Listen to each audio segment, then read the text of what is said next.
Greetings, Earthlings. Oz here from planetOZ, and today I have something I think is pretty cool to ponder over. And this comes from the works of Dolores Cannon. And so, if you haven't read any of the works of Dolores Cannon or seen what she's done, she is really fascinating. She was a regressive hypnotherapist, and she would document people's accounts, initially just the usual regressive hypnotherapy kind of thing, early life, childhood, stuff like that. But then people started going beyond early childhood. They started going into past lives.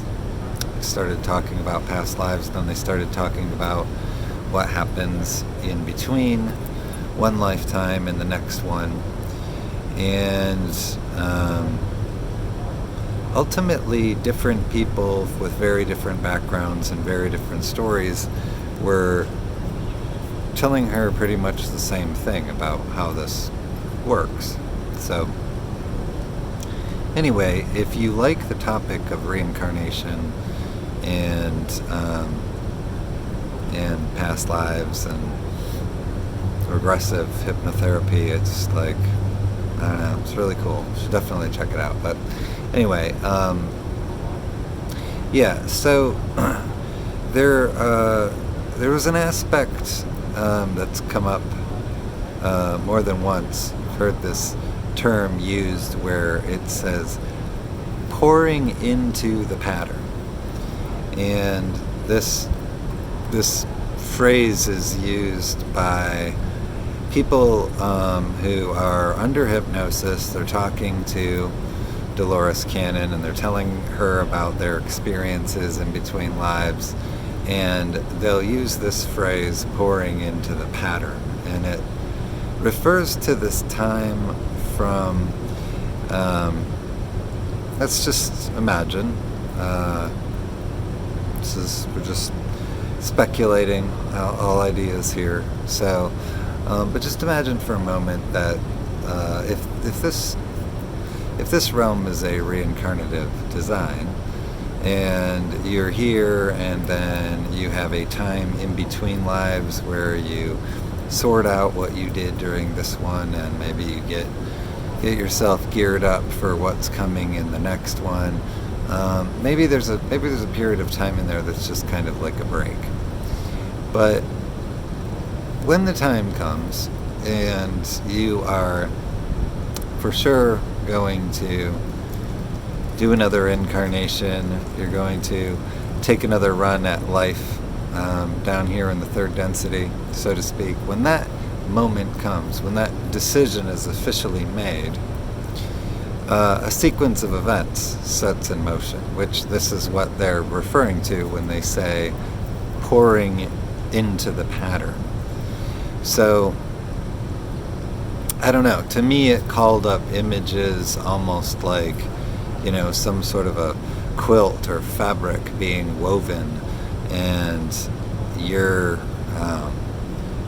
like in the astral, and you're made of yarn or something like that. And you just kind of start like, you kind of, little bit at a time, you're kind of woven in there. So you start pouring into the pattern. And I think the probably stands to reason that the physical manifestation of pouring in to the pattern is from your moment of conception to your birth.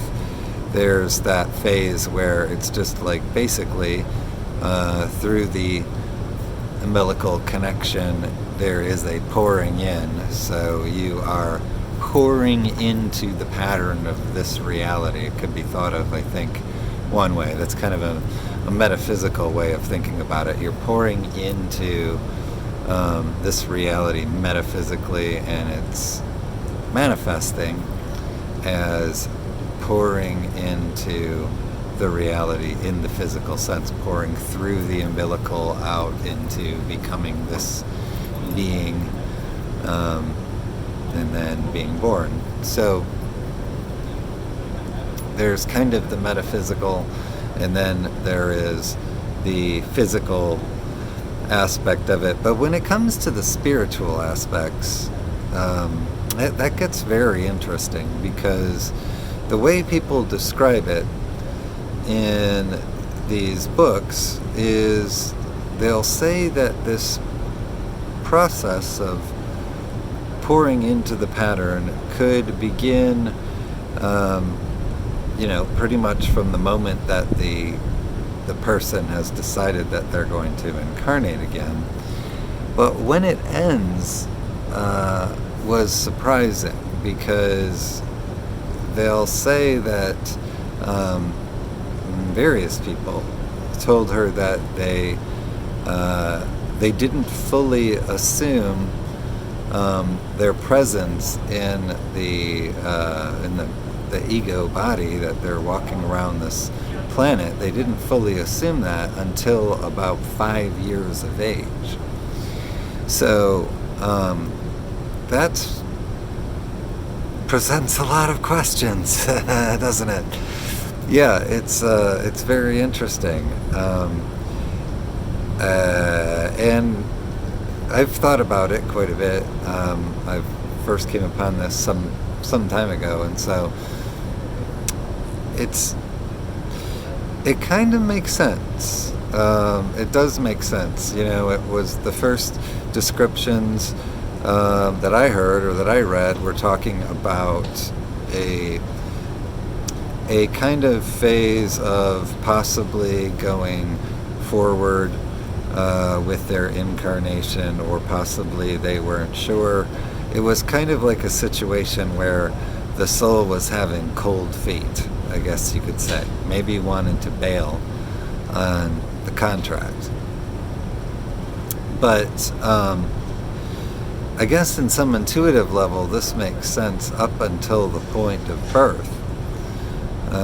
But according to the people who were telling Dolores Cannon these accounts, that was not the end of it. The process of the spirit visiting with the host body and then leaving for long stretches of time was common throughout the infancy, and could even happen up until somewhere about 5 years of age. So according to what people were saying in the various accounts that she had and what I read was exposed to, it seemed like it capped out somewhere around 5 years, where you would, I guess, just have to fully commit at that point and be in that egoic material body from that point through outside of dreaming and whatever else, when we're not normally outside of it. But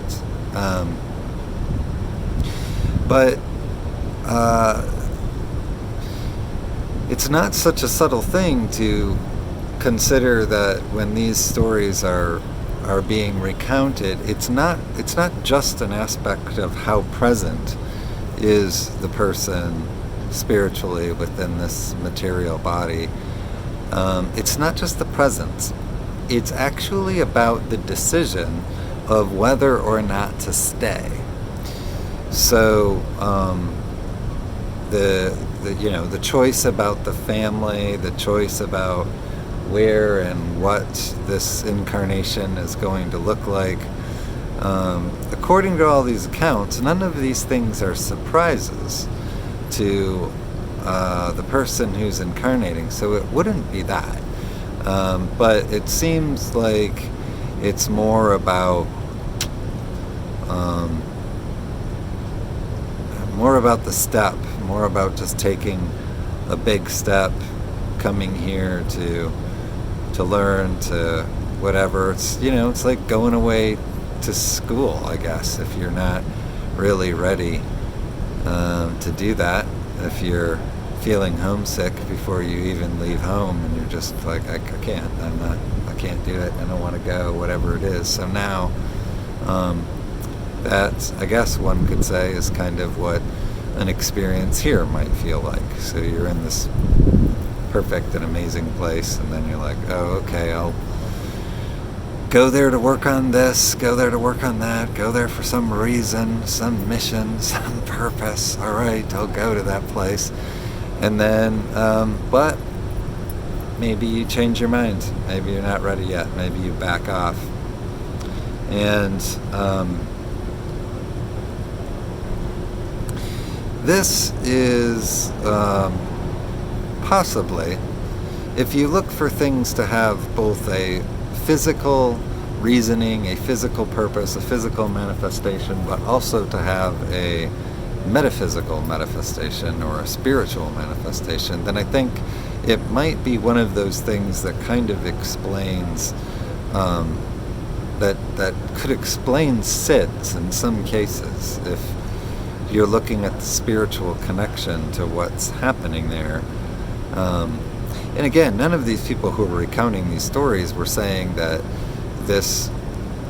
they were making this decision not to stay based on anything that had to do with who they had chosen for their parents or what the environment was. These were all very well knowns to them. It was the whole package, seemingly, was what was causing people to back off. So it wouldn't be a situation where there would have been anything they could do about it, or that the parents, had they treated their infant differently or anything like that. It's not saying that. It's saying that just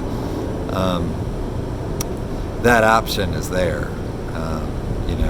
So who knows? I think a lot of people have pregnancies and they don't follow through with them, and there's a lot of discussion in our culture and our religions about the spiritual, metaphysical, karmic consequences of that too. And these are all unknowns, but I just wonder if maybe with the amount of that goes on, with actually the amount that goes on both sides, the amount of people deciding not to follow through with pregnancies, as well as the amount of people who are trying very hard and they're having miscarriages and SIDS and things like that. If these things all in aggregate have some sort of metaphysical or karmic or spiritual correlation that's all folded together and interconnected, then it might be the case that people deciding not to follow through, making that decision, and people, and also people who are coming to incarnate on the spiritual side and deciding to bail, maybe even after the child is born, maybe even after the child is a couple years, but these are all horrible, terrible situations. But they're interesting in light of this Dolores Cannon stuff, in light of the idea of reincarnation, how it all works, how it mixes together, what's happening in these times in between lives, the kind of decisions that can be made, and the potential for those decisions to be backed out of, and ramifications that could have here. Perhaps in some sort of grand sense, people deciding not to follow through, and on both sides, I guess, both sides, maybe these things are somehow karmically entangled and part of the grand mix of things. But anyway, yeah, so that's this idea of pouring into the pattern. There's a lot more implications to this one, for sure. A lot more to think about, and a lot about what it means to have something that we don't really think of very often as this like transition phase from being on the other side, as it were, to being here. I think we tend to think of it as conception, as this big watermark moment, and then there is birth, of course, and then death, but not really this idea of this in-between, and the idea of transitioning from from the other side into here over a period of time, even up to 5 years old. Fascinating stuff. Reincarnation, pouring into the pattern. Godspeed, y'all.